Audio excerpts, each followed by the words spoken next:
If you like horror, hit that notification bell, smash that like button, and push that subscribe button now.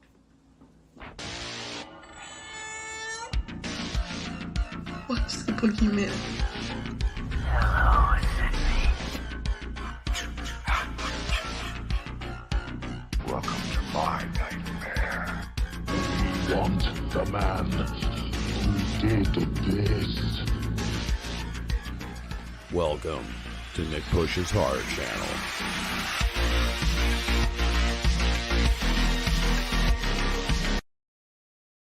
Hey, what's going on, everybody? This is really random. First live stream in a long time. I'm talking like 6 months, but I figured why not get back on the wagon? So figured 80s horror movies, good place to start. So I'm going to pull up an article in a moment here.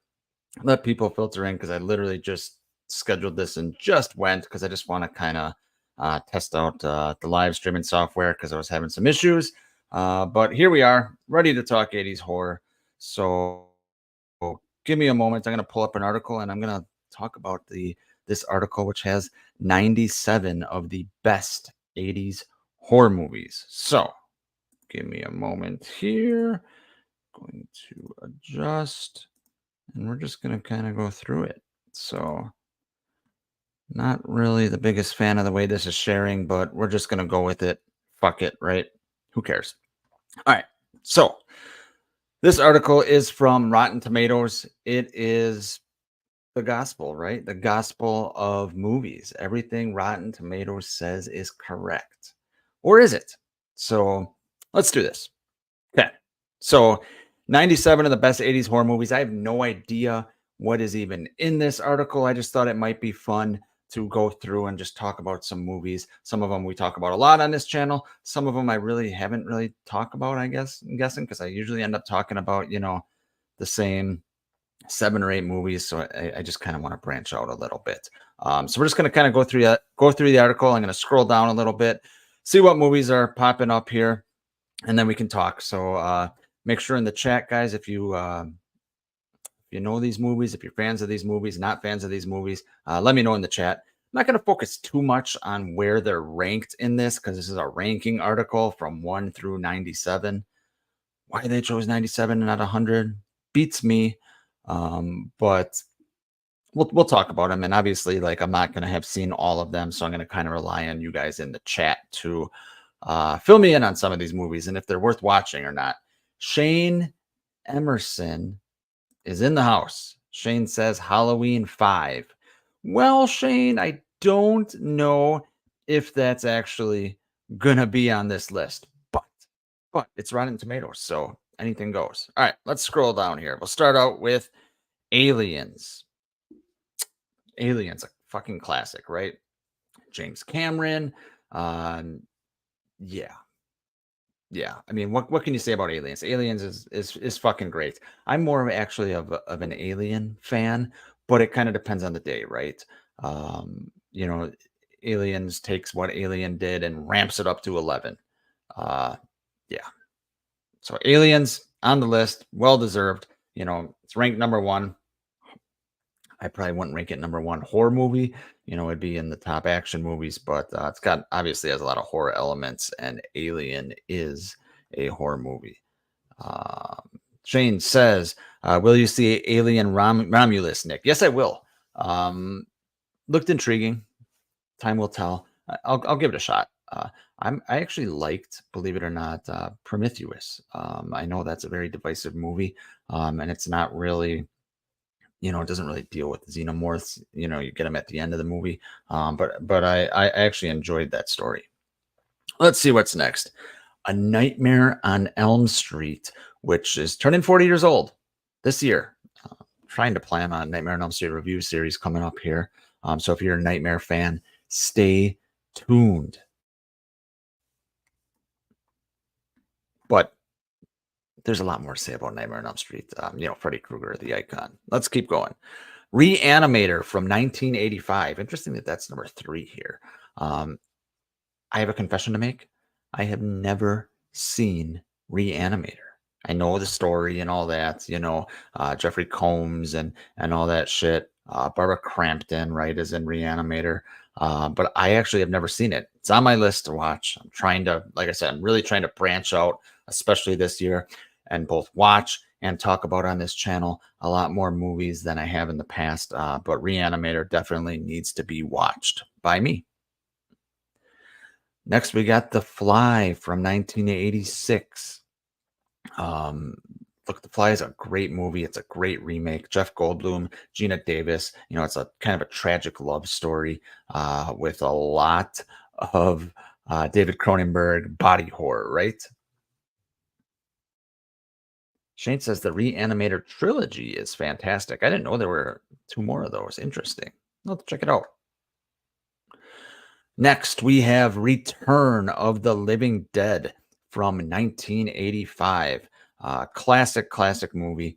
I know Blake and Ronnie over on the ATGNAT podcast are big fans of this movie. I believe it stars Tom Matthews. I stand to be corrected on that. But it's a fun movie, right? It's a zombie movie where they're just having a lot of fun in the mid 80s. What can be better than that? So Return of the Living Dead, also a great 80s horror movie. Let's see what's next. Got Little Shop of Horrors. Once again, I'm not going to pay too much attention to the rankings because I don't know why Little Shop of Horrors would be number 6 in 80s horror, but it is a classic movie. Rick Moranis obviously is great in this movie. You got Steve Martin, a few other people. It's kind of, I don't know if it's more of a horror comedy or a horror musical. Either way, it's a fun movie. Katie's here, popping the popcorn. Hey, Katie, how are you? Good to see ya. Make sure you guys check out Katie's channel, Popping the Popcorn. I know she has a lot of good stuff that I have to catch up on because I've been slacking lately on my YouTube watching. I'm good, Katie. How about yourself? Next, we have An American Werewolf in London. If you guys saw maybe 2 weeks ago, I made a video on this particular movie, and it was a first time watch for me. And as I said in that video, I was embarrassed that it was a first time watch for me because it's so fucking good. And it's a movie that, should have been a staple in my life. From the the special effects, that werewolf transformation is just fucking incredible. So much that I'm dropping all kinds of F-bombs. But American Werewolf in London is so good. And like I said, I'm just embarrassed I haven't seen it. I hadn't seen it up until 2 weeks ago. And it's just a great story. A lot of atmosphere in that. It's a tragedy because he's going to turn into this werewolf. He knows he's going to turn into this werewolf, and the only solution is for him to be put down. But just kind of the way it lingers on, his survivor's guilt and things like that. It's just really, really well done. And actually, the director of this movie, John Landis, is it John Landis? I think it is. But he directed all kinds of great, like 80s movies. He directed Trading Spaces. He directed, I think he directed Coming to America. All kinds of good shit. Blues Brothers. All kinds of great shit he directed. An American Werewolf in London is awesome. Shane says American Werewolf, my uncle's favorite film. It inspired him to write several horror movies. Ooh, that's cool, Shane. Very cool. Katie says one of her favorite movies. And James Morant is in the house. I know James loves the 80s, and he says the 80s was the best decade for horror. Yeah, hard to argue with that statement, James, at all. All right, going to keep going through here and see what else is on this list. Henry, Portrait of a Serial Killer. Another movie I've heard about, but I have not seen. Let's see what the synopsis says here. It says Henry, played by Michael Rooker. Wow. So Michael Rooker's in a lot of shit. Walking Dead. He played Merle in The Walking Dead. But it says Henry is released from prison following his mother's murder. He supplements his job as an exterminator with blah, blah, blah. Okay, so not the best synopsis there. But it's a movie I've certainly heard about, but it's one I haven't gotten around to seeing yet. All right, next we got one of my favorite Stephen King adaptations, The Dead Zone. This is a really, really interesting movie starring Christopher Walken. and he basically gets in a coma and wakes up, and like 5 years later or something like that, he's in a car accident. 5 years later, wakes up, and he can kind of see the future when he touches people, and it leads to all kinds of great moody scenes, kind of. And he basically throughout the movie starts seeing people's deaths and stuff like that, and it's kind of a slow burn. But if you're into the slow burns, I'd highly recommend The Dead Zone. He basically ends up touching Martin Sheen and seeing his future as a politician, and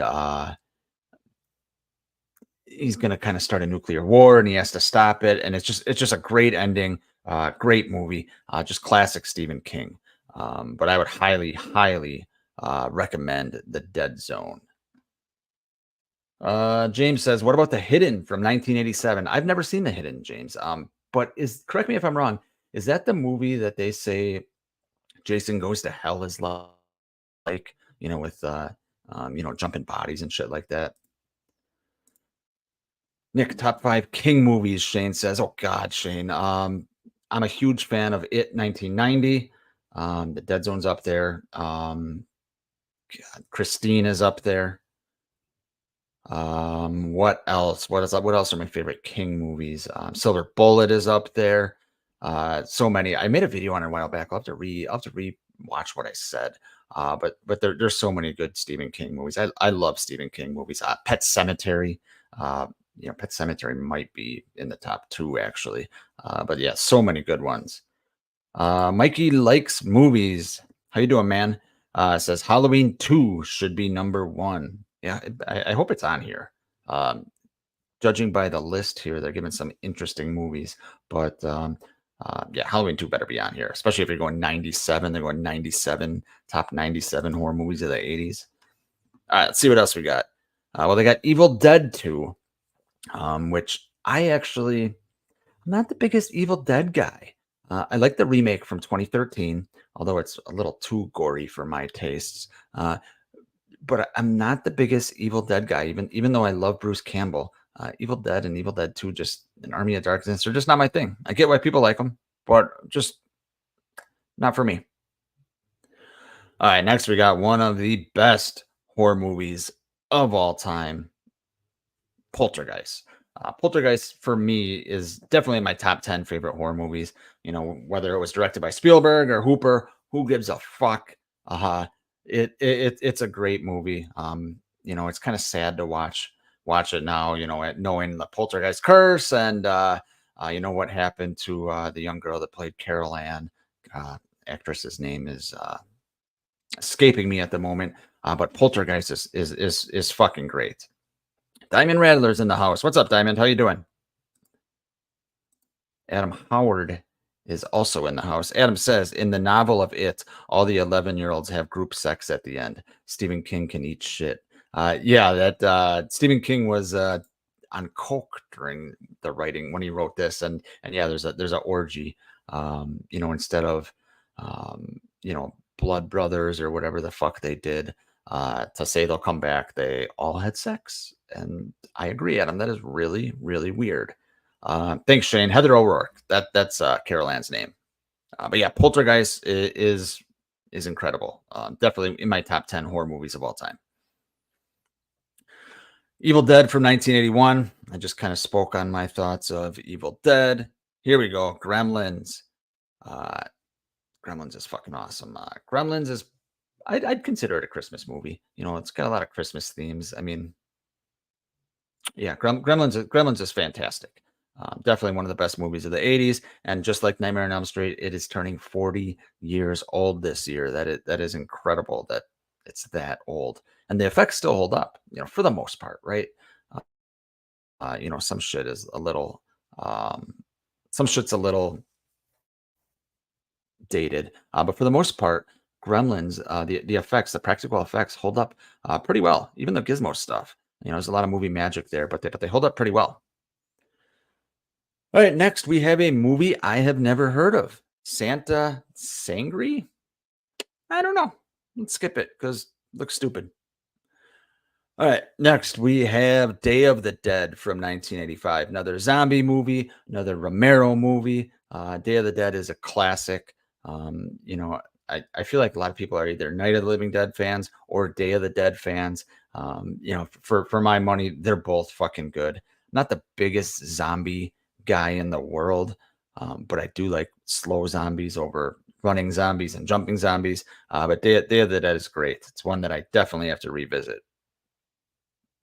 All right, next we'll get our first Carpenter film on the list, and it is not Halloween 2. It is not Christine. At least not yet. Those two. We got They Live from 1988. A movie that's probably more relevant today than it was in 88. You hear that statement a lot, but it was definitely very relevant in 1988. You know, kind of Carpenter, the rebel that he is, kind of his comment on Reaganomics and all that stuff. I guess not a big fan of a booming economy, so he's probably a big fan of the world right now. But yeah, They Live, 1988, great Carpenter movie, ridiculously campy, weird Carpenter movie, and that says something because Carpenter's got some interesting campy movies here. But yeah, They Live. I'm a big fan of They Live. Mikey Likes Movies says no Friday the 13th. Yeah, I'm surprised we haven't seen that yet. Remember, this is from Rotten Tomatoes, so it's gospel. Rotten Tomatoes is never wrong. That's what they tell me. All right, next we got a movie that is getting a sequel this year, which is crazy. Beetlejuice. You guys excited for the new Beetlejuice movie? Looks interesting, right? I mean, it's a legacy sequel, so it's gonna hit all the beats that all these other legacy sequels have done, you know, like Halloween 2018 and things like that. There's gonna be a lot of callbacks and shit like that. But yeah, Beetlejuice, great movie. I'm actually not the biggest Tim Burton guy, but I do like Beetlejuice. I do like Batman, and Pee-wee's Big Adventure is one of my favorite movies of all time. So, you know, those are Burton movies I like, but for the most part, I'm not really a Burton guy. But Beetlejuice works for me, you know, mostly because of Michael Keaton and, you know, Winona Ryder kind of runs the show in this movie too. You know, her character is kind of the glue that holds this movie together, even though it starts out with, you know, Alec Baldwin and Gina Davis. But Beetlejuice is great. James says Friday the 13th, the final chapter turns 40 next Saturday. Damn, that's crazy. Once again, you know, 84 was 40 years ago. That means, can't speak for everyone in the chat, but that means I am old, guys. Shane says he thinks Rotten Tomatoes does these lists simply based on the tomato meter score. Yeah, you're probably right. Shane says there's one thing I'm excited about in Beetlejuice 2. Yes, Shane, I know you have a huge crush on Winona Ryder, right? I think that's, if memory serves, right? All right, next. Altered States. I actually haven't heard of this movie. Have you guys ever heard of Altered States? Respected scientist and psychology professor Edward Jessup decides to combine his experience in sensory deprivation tanks. Blah blah blah. Yeah, doesn't seem too interesting to me. Seems like a ho hum. Seen it all before. Dead Ringers from 1988. I have not seen that one either. Jeremy Irons is in it though. It says Elliot, a successful gynecologist, works at the same practice as his identical twin Beverly. Okay, it's weird. All right, here we go. Arguably the best John Carpenter film. You know, that right up there with Halloween. Yeah, the thing is fucking fantastic. I think it's I'm a Halloween guy, right? But I think the thing is probably better as far as overall movies. You know, I've talked about the thing ad nauseum. Another fantastic movie that I always forget came out in the 80s because it was, you know, right at the beginning of the decade, and that is The Shining. You know, I've made videos on The Shining before, so you know, I've had all my thoughts out there on that movie. But The Shining's fucking incredible. Stanley Kubrick, you know, another Stephen King adaptation, which the reason I didn't mention it before is, you know, it doesn't really feel like a Stephen King adaptation for good reason, obviously, if you ask Stephen King. But yeah, The Shining and Jack Nicholson are fantastic. Mikey Likes Movies says, just watch Friday the 13th final chapter today, and God bless Judy Aronson. Yeah, she's so great. She still looks good now, too. She was in that movie with Vincent DeSante. What the hell is it? 13 Fanboy. She looked great in that. Yeah, she's awesome. She's in Weird Science too, right? That's her. Yeah. Agreed, James. James says The Thing is his masterpiece, and the practical effects are amazing. Yes, can't go wrong with the practical effects of The Thing. Probably the best ever done. And the guy was 22 years old. Is that Rob Bottin? I think it was that did the effects on there. Just incredible. Near Dark. All right, we got our first vampire movie on the list, and our first Bill Paxton movie on the list. Love Bill Paxton. R.I.P. But Near Dark's a very interesting vampire movie. I haven't seen it in forever, so that's another one I need to check out this year. Horror comedy, Fright Night. For me, it's Fright Night is and it's probably a top 5 horror comedy, right? Another vampire movie, Fright Night. It's great. Okay, I wouldn't really call Predator a horror movie, so we're gonna move on. Really? See, this is where Rotten Tomatoes kind of fucks shit up, right there. You got a horror list and you got Predator on here. And if Predator's on this list, it's better than most of the movies we talked about already. So yeah, we're just gonna move on. I can see it has some horror elements, right? Just like Terminator, but I would consider Terminator more of a horror movie than Predator. But anyway, moving on. Video Drone, another movie I haven't seen. It's got James Woods in it though, so I like James Wood. All right, here's a movie bathed in 80s atmosphere, and that is The Lost Boys. This is definitely my favorite vampire movie of all time.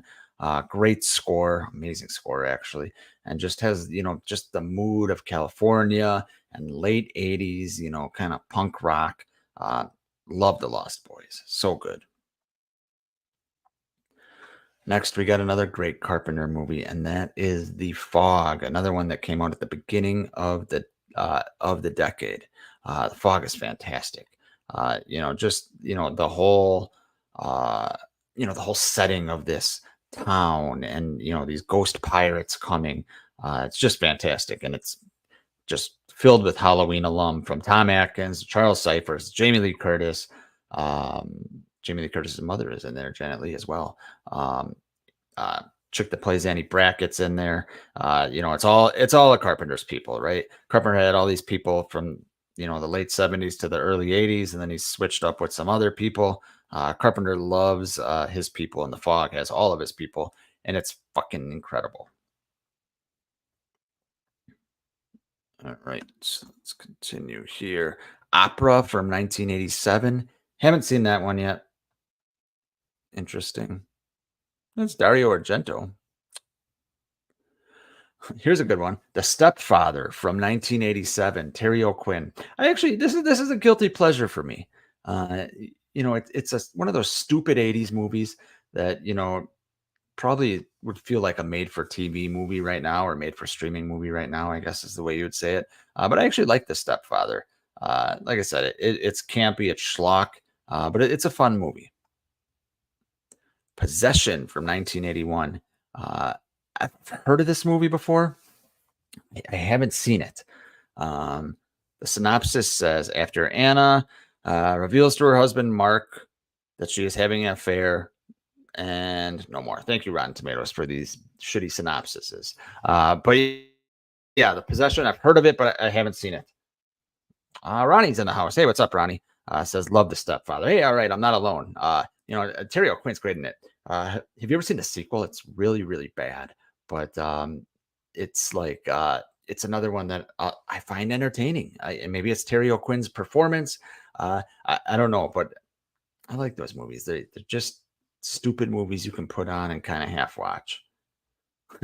Shane, there you go. Says The Stepfather 2 should be called Make Womb for Daddy. Yes, it's so dumb, but it's funny. Dumb fun.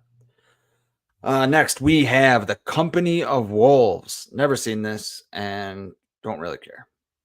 Here we go. fucking fantastic movie from my childhood that I used to watch all the time, and that's Alligator from 1980. Oh, I adore this movie. Is it good? I don't know. That's up for debate. But I actually feel like there's a real alligator in New York City in this. I like the movie Crawl, that came out in like 2019, but those are all CG gators, right? And you can tell when they're swimming. This you can tell. Yes, there's some stop motion crap in this when he like breaks throughout the when he breaks through the pavement. And it's ridiculous. And Robert Forster he's good in this, but it's just it's such a good movie. If you haven't seen Alligator from 1980 and you like kind of, just 80s horror movies or 80s kind of, as James says, B movies, I would encourage you to watch Alligator. It's really entertaining. Another movie I'm embarrassed I haven't seen that's pretty popular, and that's The Changeling. And it sucks because I'm a huge, huge George C. Scott fan. I love him as Ebenezer Scrooge in A Christmas Carol. I love him in Exorcist 3. But this is one that's been on my list for a while. And I just haven't seen it yet. So yeah, let's see. Wayne's in the house. Hey, Wayne, how you doing? Says it's 1:11 p.m. here in Sydney, Australia. Awesome, Wayne. Thanks for tuning in, buddy.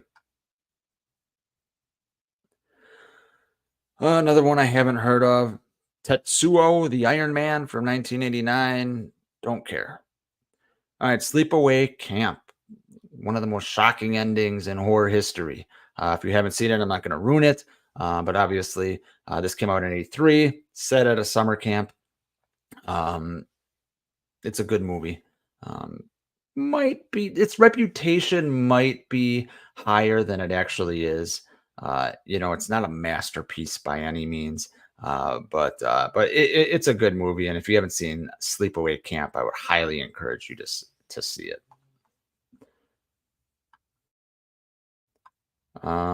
Shane says Exorcist 3 is better than the original. Yeah, I actually prefer Exorcist 3 over the original. I would rather watch it, number one, and it's just my kind of movie.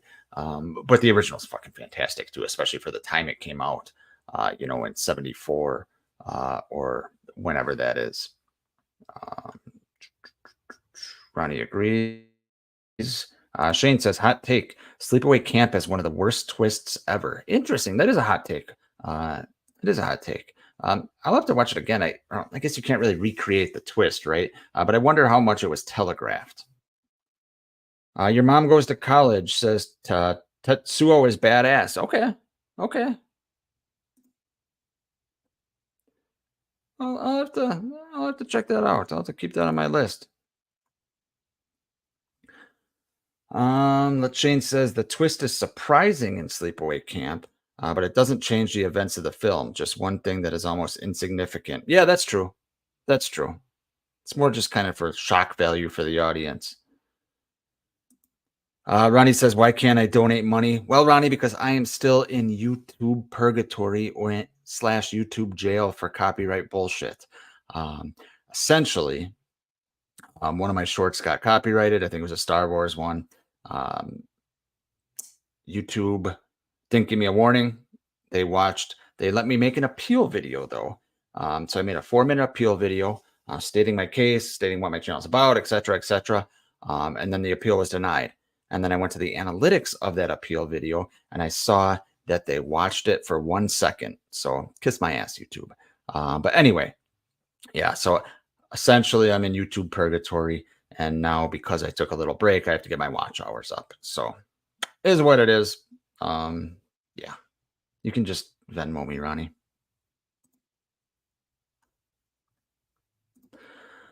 Wayne Turner, hot take. Sleepaway Camp is great and shocking. Without, no one would remember the movie because the rest of it is terrible. That is true.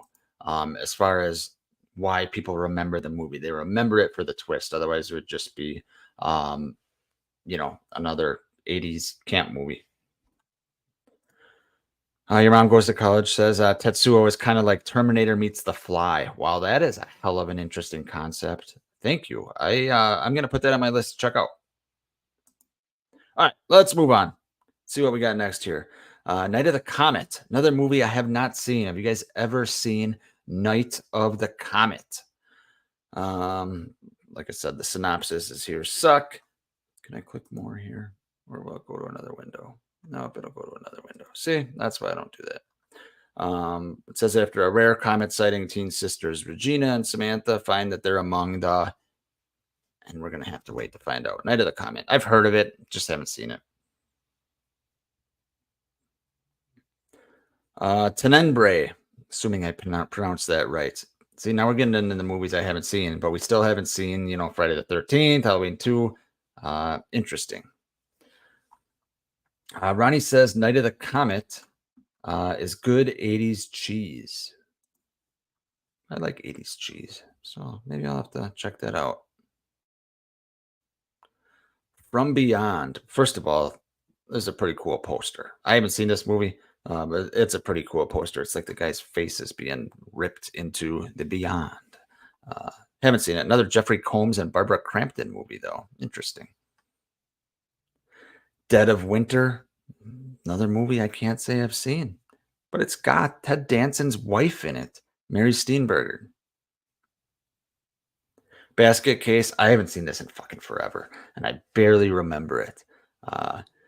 It says Dwayne checks into a sleazy hotel with a wicker basket case containing his telepathic Siamese twin. Yeah, see, you'd think I'd remember that. But yeah, it's a really fucking weird movie from what I remember. Shane says Blood and Honey 2. I would put in the same category as Terrifier films. Not quite as good, but fun for slasher films. Is it really gory, Shane? I haven't seen either of the Winnie the Pooh horror movies. Sounds funny to say Winnie the Pooh horror, but I haven't seen either of those. Any good? Wayne says he has Basket Case on DVD. That's awesome, man. Your Mom Goes to College says Night of the Comet is fantastic proof of what you can do with a very minimal budget. It looks like they spent a ton of money, but was done extra cheap. Ooh, that's cool. Yeah, it's pretty funny how movies, especially nowadays, but some movies in general, can just do so much with so little. Movie magic and talented director, talented crew, talented special effects artists, can just work wonders. Next, we got The Burning from 1981, another summer camp movie. As you can see, the 80s, just especially the early 80s, or mostly the early 80s, just filled with summer camp movies. And we have Friday the 13th to thank for that, which we haven't seen on this list yet. We're about halfway through. Wolfen from 1981. What's this about? A wolf in New York City or something like that? It says critical consensus. Police procedural meets werewolf flick in Wolfen, a creepy creature feature with surprisingly profound side. Okay. Sometimes I'm just in the mood for creature features, so I'll have to remember this one. But I'll probably just go back to watching Alligator. Here we go. Another campy movie. Killer Clowns from Outer Space. This movie's great. It's ridiculous. It's fun. Just batshit crazy in a good way, right? It's a movie that doesn't take itself too seriously. It's kind of got like a Gremlins feel where, these clowns come and wackiness ensues and all kinds of shenanigans and stuff like that. But it's interesting. Killer Clowns it's a fun movie. Let's see here. James says for The Burning, Tom Savini at his best. And Shane agrees. Savini is the MVP of that film. They've been talking about a sequel for years. Maniac Cop is great. I'm a big fan of that movie too. I actually just watched it for the first time, maybe like 8 or 9 months ago. And it's a movie I'm definitely going to be coming back to. It's just 80s horror. What's his name? Tom Atkins is in that movie too. The Hidden from 1987. I think James mentioned this earlier. I think it was James. Someone mentioned it. And this is what I was asking. It's got Kyle MacLachlan, but I've never seen this. And is this the movie that they always compare Jason Goes to Hell to? Where they say, like, the body swapping and stuff like that. Maybe I'm thinking of something else, but I always thought they said it's similar. Jason Goes to Hell is similar to The Hidden, but I've never seen The Hidden. Let me know in the comments if I'm off on that, or if I'm on the right track. Next we have Phenomenon. Phenomena? Never heard of it. Who cares? All right, here we go. Another werewolf movie, The Howling. This is known for being the second best special effects of a werewolf. At least that's the consensus, right? The Howling. Dee Wallace, who is just a fixture in 80s movies, is in this as well. The Howling came out in 81. Oh, so The Howling, I didn't even click with me. The Howling, did that come out before An American Werewolf in London? Or was American Werewolf in London 1980? Might have been the same year, actually. Yeah, interesting. Review at Rob's in the house. Hey, Rob, how you doing? It says, just watched Phenomena the other day and I liked it. Okay, well, I say who cares, and Rob likes it. So maybe I should care. Holy shit, it's got Donald Pleasance in there. Okay. Not who cares. Rob, thank you for making me look at that again. James says I'm right, that Jason Goes to Hell basically copied The Hidden. Night of the Creeps. What is this? Tom Atkins Fest here? Night of the Creeps. A movie I've never seen, but there's so many memes and GIFs with it. With Tom Atkins with like the cigar and shit like that. Movie I've never seen, though. Child's Play. Another movie I have never seen. Never really heard of this. Child's Play. Interesting. Obviously kidding. Introduction to Chucky, right? It's funny what Chucky became, and it's funny that Chucky is still going, right, with a TV series. Just crazy. I knew Ronnie was going to give me shit when I said I hadn't seen Night of the Creeps. Yeah, I haven't seen it, man. I haven't seen it. See, this is what this is what I was telling you about, Ronnie. I always end up rewatching the same old shit, and this is what I'm trying to. This is my resolution, or whatever the fuck you want to call it, this year, is to watch more of these movies that people talk about. Oh yeah, I have never seen it. So Ronnie says I would love it. I'll have to check it out. Okay. Interesting. Okay. James says Tom Atkins was the man in the 80s. He certainly was. He was a man's man. Wayne has the DVD for Night of the Creeps. Nice. Thrill Me. Yeah, that's right. That's the line. Q from 1982. Never heard of it. The critics' consensus says Q's campy charms may be lost on audiences who want their monsters frightening, but a game cast and loving retrograde visual effects gave this something, some majesty. I don't know. Don't care. The Stuff from 1985. Haven't seen. Bad Taste from 87. I haven't seen. Both have interesting posters. But yeah, I haven't seen either of those. Ryan Underwood in the house. Hey, Ryan, how you doing? Ryan says, what's up, fellas? Ryan, we're just going through. I found an article on Bloody Disgusting with 97. It says best 97, but best 97 80s movies, 80s horror movies. So just going through and talking about them. All right, here we go. More Carpenter. About time. We got Christine from 1983.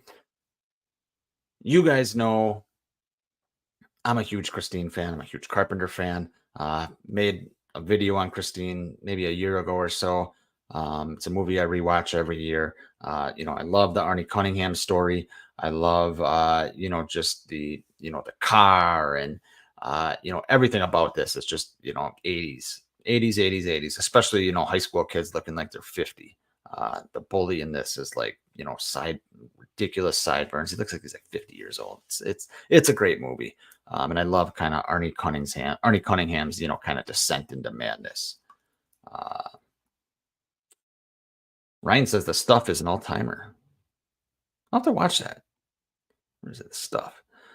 Yeah, I'll have to watch that. Next, we got Hellraiser from 1987. Another, like, all these movies. All these movies turn into franchises that just destroy the original. They don't destroy the original. I'm being facetious there. But Hellraiser obviously got a little more ridiculous as time went on. But the first one by Clive Barker is just fantastic. It's Hellraiser. It became a franchise for a reason. It's just interesting that Pinhead, he's not in the original Hellraiser very long. He's the most memorable part, but he's not in it very long. It's mostly Frank and Julia in the attic and shit. Ronnie says you got to watch The Stuff, a cheesier version of The Blob. Oh, okay, I'm in. I love, as you know, I love The Blob. The Toxic Avenger. Look at this poster. Such a great poster. Critics consensus. I want to read this. A silly and ribald superhero spoof. Toxic Avenger, unintimidated humor, hits more than it misses. Yeah, it's one of those movies where the jokes and kind of the spoofiness just kind of land. A lot of spoofs, they don't really hit it like Toxic Avenger does. But good movie, one that I have to revisit because I haven't seen it in forever. Cat's Eye. Number one, I can't believe this is on this fucking list over some other movies. But number two, it's a Stephen King anthology movie. It's got Drew Barrymore in it. But basically, this cat is in all three of the, I think it's three, it might be four. It's in all 3 or 4 of the stories. It's a 80s cheese again. It came out in 85, it says. Yeah, it's 80s cheese. If you want an anthology series to watch when you're looking for something to watch, check it out. It's all right. It's nothing to write home about. And so, like I said, I'm surprised it's on this list. I don't hate it, but it's nothing I would ever go to rewatch. Wayne says, so goofy, remake coming soon. Yeah, I think he's talking about the Toxic Avenger. Ronnie, not a fan of Cat's Eye. He says it's poop or shit. I guess he's saying it's poop if it's on his channel. If he's on my channel, he'll say shit. The Lair of the White Worm. Nothing. I got nothing. Never seen it. Lady in White. I feel like I've seen this, but I can't put my finger on it. Locked in the cloakroom after school as a Halloween prank. Frankie meets the ghost of a young neighborhood, etc. Because Rotten Tomatoes sucks. Okay. Don't care. The Masquerade of the Red Death. First of all, that's a great fucking title. That is a title of a movie. Second of all, I haven't seen it. Third of all, it says 1990, even though this is a list of movies in 1980s. So, yeah. Okay, Rotten Tomatoes. Nice job. Next, we have Dream Warriors, Nightmare on Elm Street, Part 3 from 1987. Most people say this and the original Nightmare on Elm Street are the best. This was always my favorite growing up. Fun fact, it's the first horror movie I ever saw, and it got me into horror movies. But I'm going to be reviewing the Nightmare on Elm Street series later this year, hopefully sooner than later this year. But a little sneak peek of that, Dream Warriors, first of all, awesome song. But the sneak peek of that is, it hasn't aged very well in my eyes. I recently rewatched this, and it wasn't as good as I remember. Freddy's great. The setting is great. There's so many good things. It's not shit. If you're talking nightmare movies, it's still upper echelon. But it's not as great as I remember. It didn't age as well as I was hoping it would. But it's still, the great mix of the Freddy, humor and dark sadistic Freddy. And I'm a sucker for anything with like a hospital setting. So Dream Warriors is definitely one of the better Nightmare on Elm Street sequels. I don't think it's the best in the franchise by any means, but it's great and it's popular for a reason. Let's see here. Review it, Rob says Dream Warriors is the top 3 of the franchise to me. Yeah, I won't argue with being top 3 at all. Like I'm shit talking it a little bit, mostly because my memory was it's always my number 1. And it just, for some reason, this last rewatch, it didn't work as well for me. I was kind of disappointed. James agrees with Rob. 3rd favorite sequel in the franchise. And Wayne, I agree. It's where he turned goofy. So, he wasn't full on Looney Tunes Freddy as he became by Freddy's Dead time. But this is what started it. If it wasn't for this movie, Freddy's Dead, might not exist. And that Freddy we got in Freddy's Dead might not exist. But once they saw that Freddy could, welcome to primetime bitch people, it turned into, a shit show. All right, let's move on. Scanners. Another movie was a first time watch for me in the last couple of years. Scanners is a fascinating movie. I need to rewatch it again. Like I said, I just watched it a couple of years ago for the first time. And it's a fascinating movie that I think there's a lot more to dissect. First watch for me, I really enjoyed it. Another movie that screams 80s. I think it's Cronenberg, right? Yeah, it's Cronenberg. But yeah, Scanners is it's a really interesting movie. I need to rewatch it. I love the settings and the plot of the movie is kind of like, I don't want to say a breakneck pace, but there's always something going on. They're always moving to the next plot point, which is interesting. Dead and Buried from 1981. And The Beyond from 1981. 2 movies I have not seen. I don't know have you guys seen either of these movies? We're on a 1981 kick here now. Dead and Buried and The Beyond. I have not. The Funhouse. We're on a big 1981 kick here. I haven't seen this in forever. It's one that I would like to actually rewatch soon, and I think it's probably on like Tubi or some shit like that. But it's Toby Hooper, and Toby Hooper directing a horror movie in like a carnival funhouse, I think we all know what to expect with that. But it lives up to its name. It's a fun movie. It's not great, but it's a movie I definitely need to watch again soon. Moving right along, Motel Hell. Have I seen this? I don't think I've seen this. You guys seen Motel Hell? Any good? Brain Damage from 1988. Another movie I haven't seen. It's crazy. We haven't gotten a Friday the 13th or a Halloween movie yet, but we're getting all these other movies. It's good. It's good. I want to talk about other shit. Cannibal Holocaust. This I haven't seen in forever. I think I remember seeing it once and turning it off, but I'll have to give it another rewatch because it's a movie. It's a movie that I've heard a lot about. I just haven't seen it in so long. All right, we got Wayne saying Dead and Buried, Robert Englund before Freddy. Oh, Robert Englund, nice. Rob says I've seen it once long time ago, not too shabby from what I remember. Okay. Demons from 1985, Dario Argento. Movie I've seen once a while ago. This is like heavy like rock metal movie. Like I said, I haven't seen it in forever. But it's kind of batshit crazy the way the demons come and people turn into them and shit like that. It's pretty crazy. Dr. Hoffman in the house. Hey, Dr. Hoffman, how you doing? Thanks for stopping by. We're just going through a list of 80s horror movies. If you're just tuning in, a list I got on Rotten Tomatoes, not my list. We're just going through and talking about them. Some of them I haven't seen. Most of them I have, or half of them I have, I should say. But just kind of getting some input on some of these movies and going through there. There's 97 of them. We're on number 67, so we're plugging right along. Let's move right along. We got Creepshow from 1982 anthology.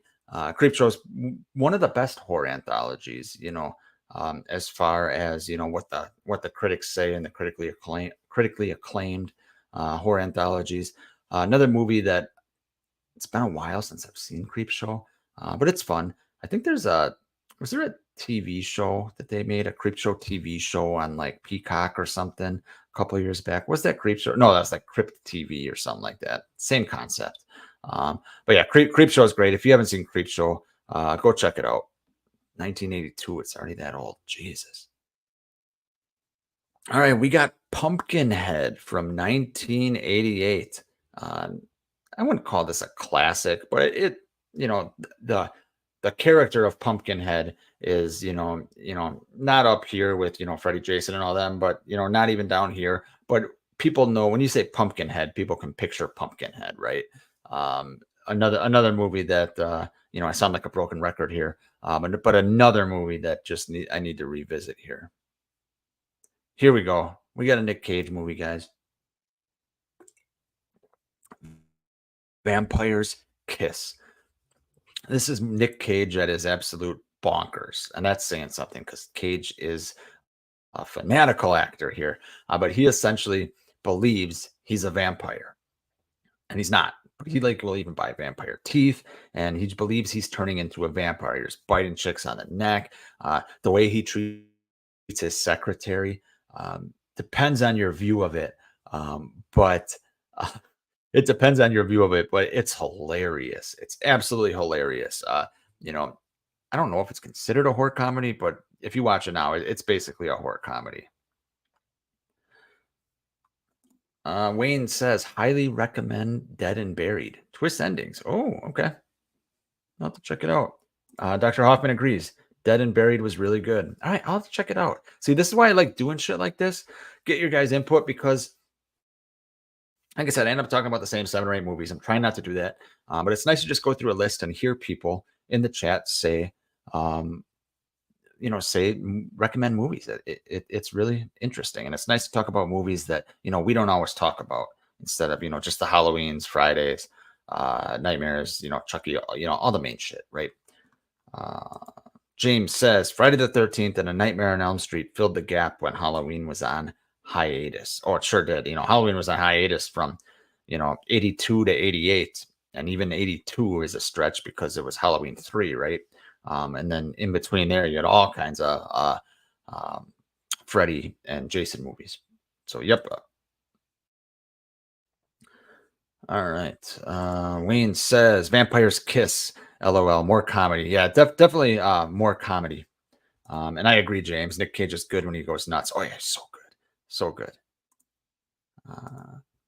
Wayne says Dead and Buried made the UK ban list for years, aka Video Nasty. Oh, interesting. I've heard I never knew what Video Nasty was. I heard Darren from Slaughterland podcast talking about it a while back. And I was like, what the hell is he talking about? Video Nasty. But okay, so it's the banned list. Okay. Thanks, Wayne. All right, moving on. Pulse from 1988. Never heard of this one. Joey Lawrence. Okay, interesting. And The Church from 1989. You guys ever heard of these two? Pulse or The Church? Like I said, the synopsis here isn't good. It kind of cuts off, but the synopsis for The Church says tourists are trapped in a cathedral cursed since the Crusades by the mayhem of German knights. Okay. Cool poster, too, for The Church. All right, you might have sold me on that. I like shit like that. All right, here we go. The Blob from 1988. I'm going to be reviewing this movie, so I don't want to give my thoughts too much away on this. But usually if I'm reviewing a movie, guys, it's because I'm a huge fan of it. So the Blob's fucking fantastic. The practical effects are amazing. Just the whole vibe and atmosphere of this town. I love, just the way the Blob looks in this and, the red or pink or whatever the hell you want to call it. There's one thing I don't like is the fact that it's not an alien in this version, at least. It's not an alien that crash landed to Earth. It ends up being some government experiment, but that doesn't ruin the movie for me. Johnny Drama is great in this. Kevin Dillon, it's just a fucking great movie. Directed by Chuck Russell, who also directed A Nightmare on Elm Street Part 3, Dream Warriors. And I think Frank Darabont had his hands in this as well. It's really good. So The Blob, one of the best remakes out there. All right, moving on. The Hitcher This is another famous one. This is a pretty crazy movie. The Hitcher. I think it was remade at least once in the early 2000s. Doesn't hold a candle to this movie. Hitcher is fucking great. Like I said, broken record here. Need to revisit it. Cat People. That sounds really stupid, but maybe it's good. Never heard of it. Cat People. I assume it's people that turn into cats or some shit like that. Never heard of it. Wayne says Shawnee Smith and Kevin Dillon. Yeah, Shawnee Smith. Shawnee Smith's in a lot of stuff. I didn't even realize that. And then James says, yep, one of the better remakes directed by Chuck Russell from Dream Warriors. Okay. Ronnie says Frank Darabont wrote it. So Frank Darabont, who wrote wrote the Shawshank Redemption, Green Mile, that he wrote those scripts, and directed, and wrote the first season of The Walking Dead, The Mist. He directed from 2007, I believe that was. So he wrote The Blob. Okay. I knew he was involved. I didn't know he wrote it. That's pretty good. James says Bill Moseley was in it. Okay.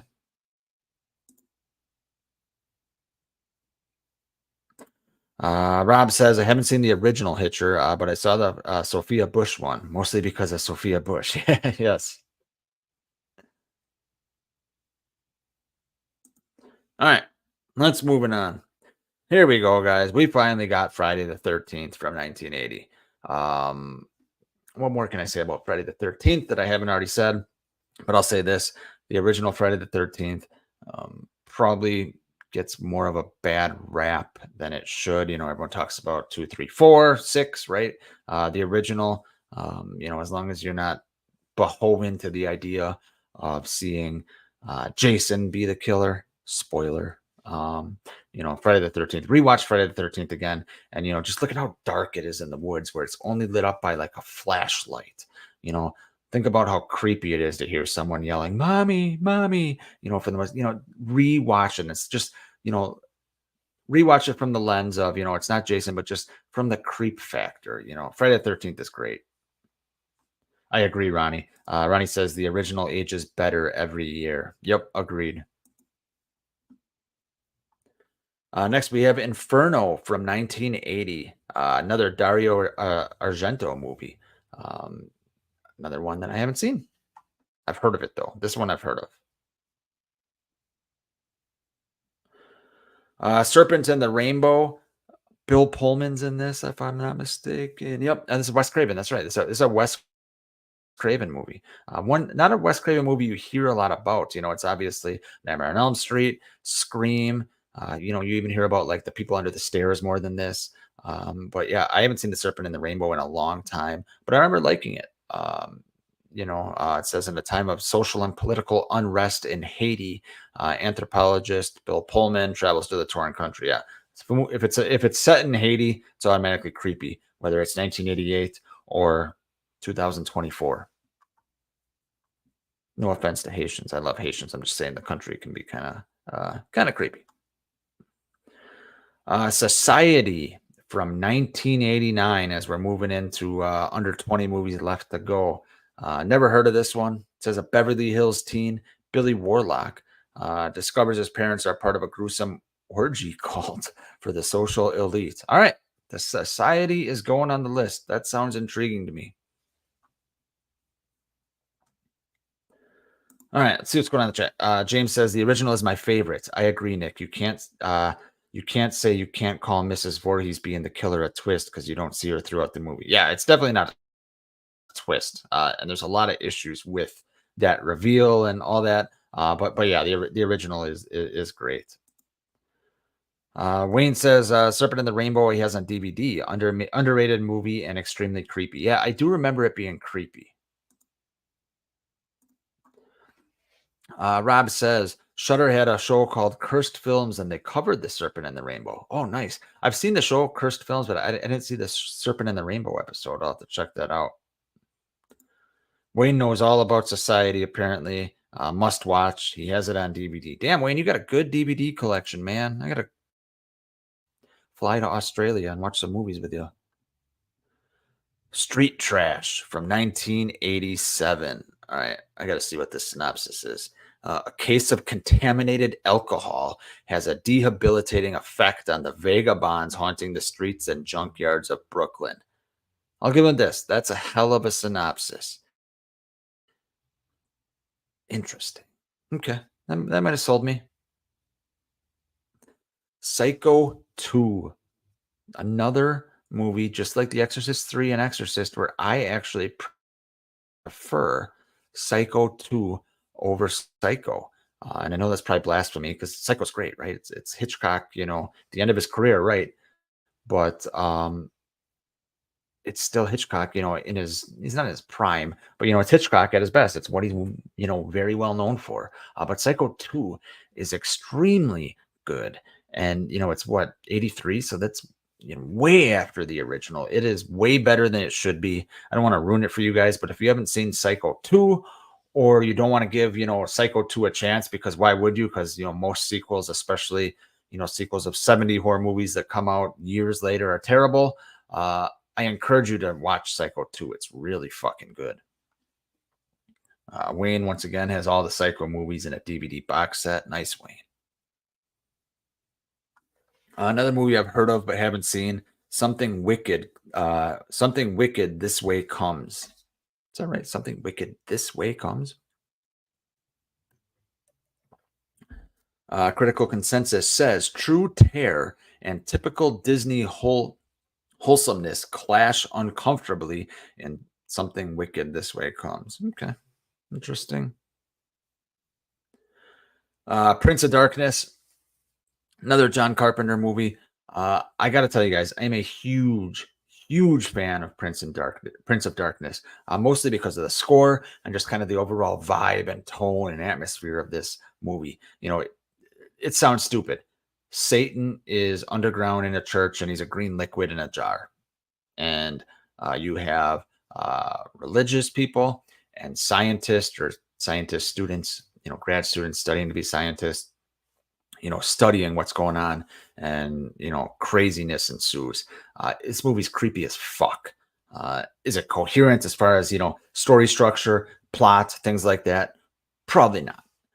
But just, like I said, the vibe, the atmosphere, the tone of this movie is really creepy. I'm a huge fan of it. It's, if not a yearly watch for me, at least, every other year. It's really, really good. And it's got Donald Pleasance. It's got Alice Cooper playing a bum. It's really, really good. There's some dream sequences in here that are just, haunting and unnerving. Carpenter, it's just a very, very Carpenter movie. Hey, Ronnie, Prince of Darkness rules. All right. I was wondering if you liked it, Ronnie. I was 50-50 on whether you'd like it or hate it. Wayne, of course, has Prince of Darkness on 2-disc DVD edition. Nice. James says John Carpenter, best decades was the 80s. I agree completely. And Rob says he just watched Prince of Darkness the other day, and he agrees that movie's tone is heavily fueled by music as well. And what a poster. Yeah, the poster's fantastic. Absolutely fantastic. All right, we got Swamp Thing from 1982. Another, doesn't feel like a Wes Craven movie, but it's a Wes Craven movie. Haven't seen it in forever, but I know there was a TV show kind of remake, right? A TV show remake with Derek Mears, who I believe he played Swamp Thing. Derek Mears was Jason in the Friday the 13th, 2009 remake. But yeah, Swamp Thing came out all the way back in 1982. Dolls from 87. Haven't seen this. Man, there were some interesting horror movies in the 80s, guys, weren't there? Interesting. I agree. Ronnie says we need a Wayne Turner DVD collection video. Yeah, Wayne, let's get on that, buddy. Next, we have Twilight Zone, the movie. Another John Landis movie. Like I said, American Werewolf in London is John Landis. Twilight Zone, the movie, directed by John Landis. Unfortunately for John Landis, because I think some kids died during this because of his negligence as a director. It's another film that I think was on that Cursed Films show that Rob was talking about earlier. But Twilight Zone, it's if I'm not mistaken, it's another anthology with like 3 different stories. But it's the Twilight Zone, right? It's creepy. This is where you get that image of, the creature on the wing of the plane and the guy freaking out, which is probably more famous for the Simpsons parody of it with Bart on the bus. But yeah, Twilight Zone the movie, it's pretty decent. Figured we'd have another Stephen King adaptation, and here we go with Cujo, another D. Wallace, movie on this list. Cujo is Cujo, right? You say Cujo, everyone knows he's a big dog.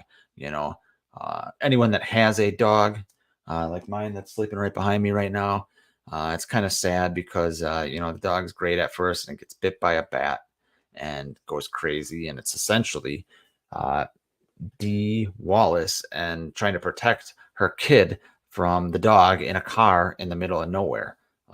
So I thought whoever directed this, Louis Teague, it says, did a good job making that concept really interesting.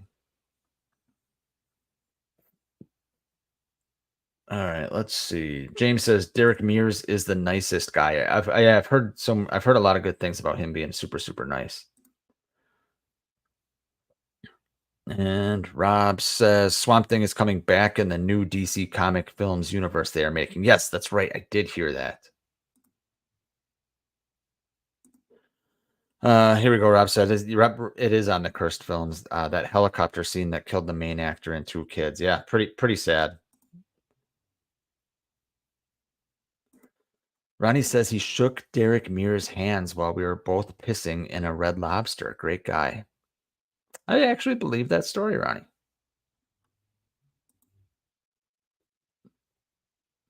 All right, moving on. My Bloody Valentine from 1981. I'll say this about this movie. Number one, the getup of the killer in that mining outfit is absolutely fantastic. Creepy as fuck. The mine scenes are creepy as fuck. It's very 80s, gory schlock 80s movie. And it's a light years ahead of the fucking terrible remake from, I think it was 2009 with Jensen Ackles, who can't act worth a shit. I hate Jensen Ackles. I just think he's a terrible actor. But the 1981 version is light years ahead of that movie. But it's another movie that I really just need to rewatch. All right, next we got a good one, House from 1985. I love this movie. This is just, like I said, I've said this word a lot, but it's just schlock. It's just fun. William Katt, George Wendt, directed by Steve Miner, who directed Friday 2 and Friday 3. And I think the score is also done by, what's his name? The Friday guy. I can't think of his name offhand. But the same person that did all the scores for all the first handful of Friday the 13th movies does a score in here. And I think some of the scores are actually the same. But House is so fun, so ridiculous, but it's got some heart to it. William Katt's great in it. It's just a fun movie that people would take too seriously nowadays, way too seriously, when you can't just sit down and watch a movie and have fun with it anymore. House is just a fun movie that's got a good mixture of horror, comedy, and ridiculousness.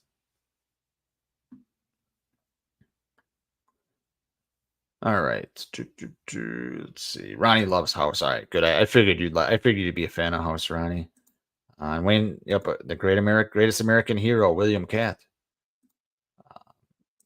Wayne says reminds you of Evil Dead. House. Yeah, it does. It does. I like House way better than Evil Dead. It does have a little Evil Dead to it, but I'm a way bigger fan of House than Evil Dead, where I think most people would probably say the opposite. They like Evil Dead more than House. I like House a lot more than Evil Dead. You guys ever seen House 2? It's so bad, but I can't stop watching just based on the concept, but it's really bad in kind of a fun 80s way. All right, got about less than 10 movies left here to go through. All right, a movie that Ronnie's going to kill me again because I know him and Blake are big fans of this movie, Monster Squad, 1987. I know the concept of this movie because I watched, thanks, Rob, Harry Manfredini, that's who did the score. But I know the concept of Monster Squad because I did watch Ronnie and Blake's review on it recently, or 6 months ago, or whenever the hell they did it. But yeah, I've never seen Monster Squad. James, you're right. Lar Park Lincoln was in House 2. You're right. You're right. I just watched House 2, the second story, a few months ago again. A few months ago or something like that. Yeah. Ronnie says don't say it. All right, now next we got Life Force from 1985. Another movie I haven't heard of. When a space mission involving American and British astronauts encounters an alien aircraft or an alien craft, sorry, the humanoids within are brought aboard the blah blah blah. Okay. Ronnie, referring to the Monster Squad, says one of the greatest movies ever. Watch it. All right, I'll have to watch it. I'll have to watch it. I didn't realize it was so old. I didn't realize it was 87. James agrees with Ronnie. James says combination of Goonies and Ghostbusters, Monster Squad. You'll love it, Nick. Wayne agrees. All right, everyone agrees. I need to watch Monster Squad. All right, I will watch Monster Squad. Wayne actually has a soundtrack on vinyl, the movie on both VHS and DVD, and he watched it on the big screen. That's okay. That's impressive, Wayne. Ronnie says it is required viewing. All right, a few more, guys. A few more. The Gate. This is a movie I actually watched, I don't know, a year ago, 9 months ago, something like that for the first time.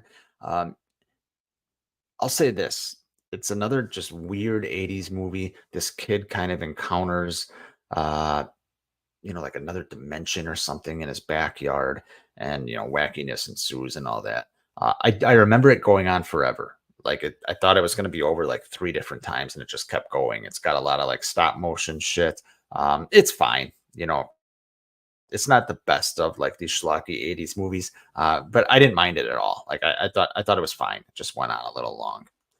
Next, we got a movie Ronnie brought up earlier, and that is Maniac Cop. Yeah, I love Maniac Cop. It's so good. 80s again, obviously. It came out in 88.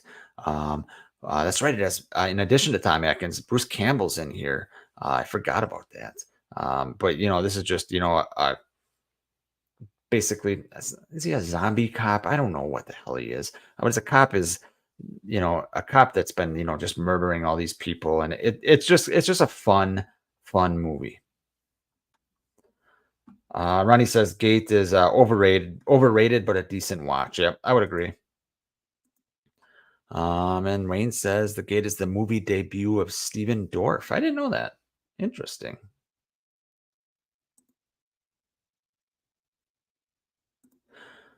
Wayne has the first 2 Maniac Cop movies on DVD. 2 is better. Interesting. Okay, I'll have to watch the second one. James agrees. 2 is better, Wayne. Okay, interesting. I'll have to watch it. I haven't seen the sequel.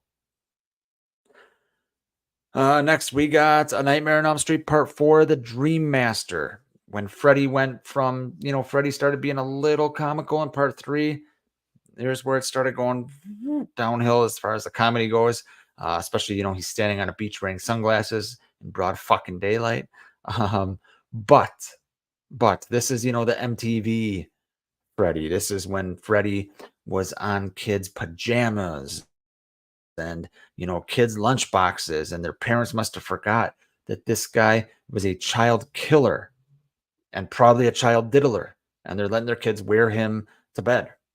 Just crazy. But Nightmare on Elm Street 4, The Dream Master, not my favorite. But spoiler alert for my review series, when I watched this recently, it aged better than Dream Warriors did for me. Now, doesn't mean I think it's better than Dream Warriors. I just think it aged better for me in my personal viewings. But yeah, Dream Masters, it's good enough. Alice is a decent final girl. I like her. She's probably underrated as far as final girls go in some of these big horror franchises. But yeah, I agree, Shane. There's no way Nightmare 4 is in the top 97 of the 80s. Yeah, no way. But Rotten Tomatoes never lies, my friend. All right, here we got a fun movie that kind of banked on the success of Gremlins, Critters from 1986. And this, believe it or not, spawned a million fucking sequels. It's crazy. Critters is a fun movie. I mean, Is it great? No. No. This alien creature lands in like some farm town. Another D. Wallace movie. Jesus. And Emmett Walsh is in this, who just died a few days ago, if I'm not mistaken. So R.I.P. Emmett Walsh. But yeah, Critters is a fun movie. They're swearing and shit, and they can take the form of humans, and so they're walking around like I think they're walking around with as some like naked girl or something like that at some point. But it's a fun movie. Like I said, it's very Gremlins-y, not as good as Gremlins, but as far as some of the Gremlins ripoffs, this is probably the best. All right, a couple more here.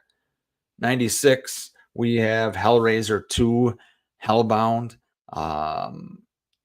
After this, the Hellraiser movies sucked, in my opinion. But I actually enjoy this movie. Once again, the hospital setting for me, I think it's really creepy. It's really some of the gothic tones and shit like that are really good.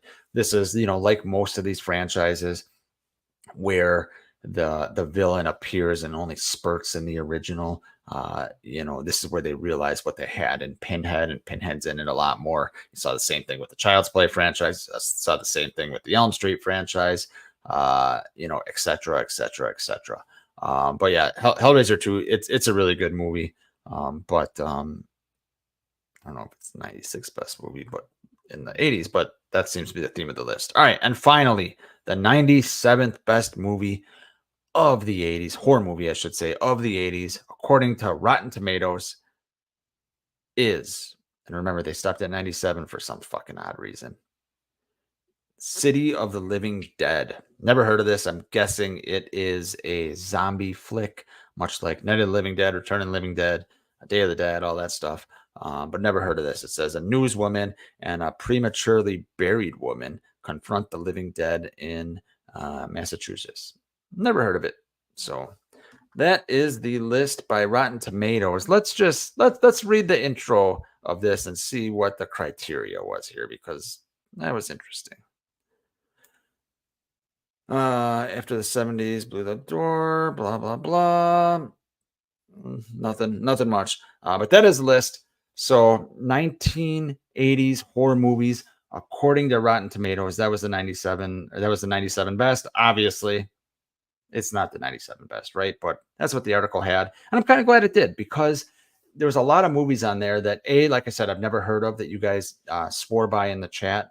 B, that's kind of a reminder for me to check out a few more of these movies. So it's fun doing lists like this for me, and just kind of going over some of these movies. I bet you half of these movies are on Tubi, or I bet you, most of them I can find streaming. So it's cool to do shit like this. I appreciate you guys being active in the chat. I'm going to sign off in a moment here because I got an early meeting in the morning, but I just kind of wanted to get back on the live stream horse for a minute here, for a night, I should say, and go from there. So thanks everyone for tuning in. Wayne, Ronnie, James, who am I missing? Shane, Rob, who am I missing here? So I just want to go through. There was a few other people here I want to think. If I didn't say your name, well, you suck. I'm kidding. All right. Thanks for watching, guys. I'll talk to you later.